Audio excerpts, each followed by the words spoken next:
안녕하세요. 찐보남입니다. 전세 들어가면서 할 거 다 했는데 전세 보증금을 날리는 경우가 있습니다. 사기치려고 마음먹은 임대인들에게 당할 수밖에 없는 전세 사기 수법에 대해 알아보겠습니다. 현재 국내 법으로 전세 사기를 100% 막을 수 있는 방법은 없습니다. 특히 이번 영상에서 알려드리는 사기 방법이 그렇습니다. 예를 들면 전셋집을 알아보는데 대출이 없는 집을 찾았습니다. 집 가격이 3억, 전세 가격이 2억이라고 가정해 보겠습니다. 대출이 없고 집도 마음에 들어서 전세 계약을 체결했습니다. 잔금일 당일 잔금 치르기 전에 등기부등본도 확인했습니다. 대출이 없는 걸 확인하고 잔금 치르고 전입신고 확정일자까지 받았습니다.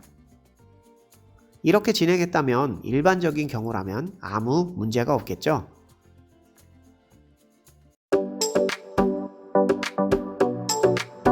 그런데 여기서 사기꾼들이 사기를 칩니다. 바로 잔금 당일 대출을 실행해버리는 겁니다. 2억이든 2억 5천이든 대출 가능한 금액만큼 대출을 받아버리는 겁니다. 2억을 대출받았다고 가정하면 전세금 2억과 합치면 4억을 챙기게 되는 거죠. 어찌되었건 전세계약자 모르게 잔금 당일에 대출을 실행해버리면 전세 임차인은 근저당보다 후순위로 밀리게 됩니다.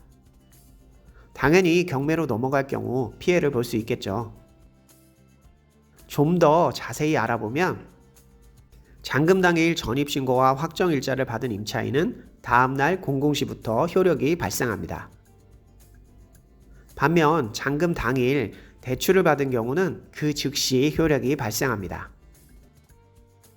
결과적으로는 전입 확정일자와 근저당이 같은 날 발생했다면 대출이 우선순위가 됩니다. 추후 집이 경매로 넘어갈 경우 우선순위에서 밀리기 때문에 이런 식으로 대출을 받아버리면 대책 없이 전세 사기를 당할 수 있습니다.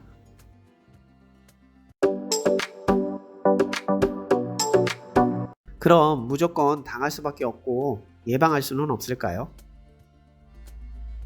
100% 막을 수는 없지만 임대인에게 무언의 압박을 줄 수도 있고 피해를 줄일 수 있는 방법이 있습니다. 바로 계약서 특약사항에 이 부분에 대한 특약을 넣으시면 됩니다. 임대인은 잔금일 이길까지 근저당을 설정하지 않는다. 이를 어길 경우 계약은 취소로 하며 손해배상은 땡땡땡 하기로 한다. 이런 식으로 사항에 맞게 날짜와 손해배상 등의 내용을 특약에 넣으시면 조금 더 안심하실 수 있겠습니다. 다만 사기치려고 마음먹은 사람에게 특약이 무슨 상관이 있겠습니까? 계약서에 적어달라고 하면 넣어주고 일단 계약금과 잔금 받으면 뒷일은 생각 안 하고 일단 잔금 당일 대출을 실행해 버릴 수도 있습니다. 여기서 또 한 가지 확인해 보실 수 있는 방법이 있습니다. 잔금 전 인터넷 등기소에서 등기부등본을 떼서 확인해 보시고 이상이 없으시면 마지막으로 혹시나 근저당이 등기 신청되어 있는지 등기 신청 사건 처리 현황을 확인해 보시면 됩니다. 만약 잔금 전에 근저당 처리를 하고 있었다면 등기 신청 사건 처리 현황에서 근저당 접수 및 처리 상태를 확인할 수 있습니다. 실제 예를 들면 이렇게 표시가 됩니다. 이 주소의 경우에는 소유권 이전 등기, 즉 매매가 있었던 것이죠.